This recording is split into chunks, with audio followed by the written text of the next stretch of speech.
Hi, I'm Robert the Ghost Guerrero. You're tuned in to Bay Area Sports Rap. Okay, we're here for the second part of tonight's postgame press conference. We're joined by Quakes midfielder Ian Harkes. We'll start first with live questions. Go ahead, Mike, you first. All right, Ian, great atmosphere, record for the team, over 50,000. What was the mindset when you guys were down 3-0 within the first 12 minutes? Yeah, it was obviously, a challenge. It was a great atmosphere, like you said. We were so happy for all the fans to come out and, for us to play. And then obviously that kind of scoreline deflates it right away for the players. We really shot ourselves in the foot from the start. And, it was a strange game because we controlled a lot of the game, a lot of the ball. And, we talked about how lethal they'd be on transition, and that's how they got us. Go ahead, Paul. I wanted to go back to the question of the tickets. Regardless of the result, what would you like to say to the fans? You guys have a new record for the franchise, more than 50,000 tickets sold today, 978. As a player, how important, and this is for you, especially the World Cup coming up next year. Thank you so much. Yeah, thank you. It was, it's incredible to see. It was my first time playing at Levi's, and obviously talking to the players before, they always said it was a special game. And I just think we wanted to reward the fans that came out, and we're sorry that we didn't tonight. We were disappointed with ourselves, and they had a great showing, and you just want to say thank you to everyone that did come out, and hopefully they stick with us because we got to push for these next 4 games. We still believe and we can't give up, and can't let this carry over into the last 4 games. Go ahead, Marco. Ian, you talk about how their attack and how they got better with the addition of Son. Is that maybe kind of in the back of your minds that led to these uncharacteristic turnovers that led to their goals tonight? Yeah, we talked about it before the game, and Bruce was saying that they look to punish you if you give the ball away, and unfortunately it happened 3 times, twice, definitely for the first 2 goals, and after that they're so good on the break and punishing us. So I think that was just on us, and we got to eliminate those mistakes. But of course, with players like Boango and Son, they're going to hurt you, and so we got to take a look at that, and regardless of who we're playing next week, and learn from those mistakes. Kevin, Evan, Ian, Bruce mentioned that he thought LAFC was going to come out in a different shape. How much does that maybe affect your guys' game plan? And then can you reflect on playing in a new shape this late into the season?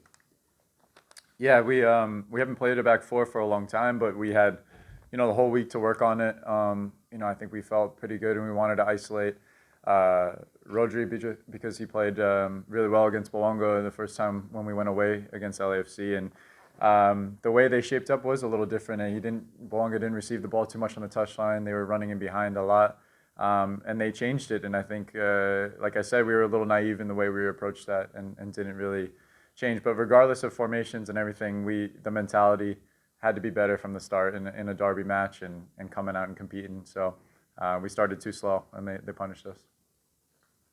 Go ahead, Evan. Over here. What did you think of the playing surface itself? This is supposedly the same grass as they're planning on installing for the World Cup. Yeah, I thought it was incredible. I mean, the ball was moving nice, and the pitch looked great. Atmosphere was amazing, so it was fun to be a part of. Ian, in hindsight, what would you have done differently to defend those runs in behind from Boanga and so on? What did you discuss at halftime maybe about trying to stop some of those runs in behind in the second half? Well, at half it was a little too late. We were talking about stopping the bleeding, and obviously we were happy to get the goal back, and that we were saying the next goal determines the game really, and it had to be from us to make it close. But obviously, hindsight, I think we should have dropped in and obviously kept them in front of us in the first half and the beginning of the game. It's easy to get caught up in the crowd and the games. You want to get after teams and press them, but like we said, we can't be expansive against LAFC. They hurt you in behind. So if we got all 10 players behind the ball and shifted side to side, kind of like what they did to us, I think it would have helped. Go ahead, Evan. So throughout the season, you and Boularue were a midfield duo. You were yin and yang. Boularue expressed himself creatively, and you did a lot of everything in the field. And then comes in Vieira, who shares a lot of similar responsibilities to you. And then for this game, you're all playing together. did that impact your responsibilities in this midfield three? Yeah, I think we all have, good qualities to play off of each other. And the three, I think it was working well, besides the goals. And I know that's stupid to say, because we did control a lot of the game, and us three were kind of picking up good spots and facilitating the play. So in terms of midfield and everything, I wish the scoreline was different from the start, because I think we controlled a lot. And we're just going to continue to keep working on those relationships, and we can play a lot of different formations based off of our different qualities in there. Go ahead, Brian. So after the game kind of settled down, you guys are down a little bit, but it seems like both Christian and Preston were determined to get back into this game, both single-handedly.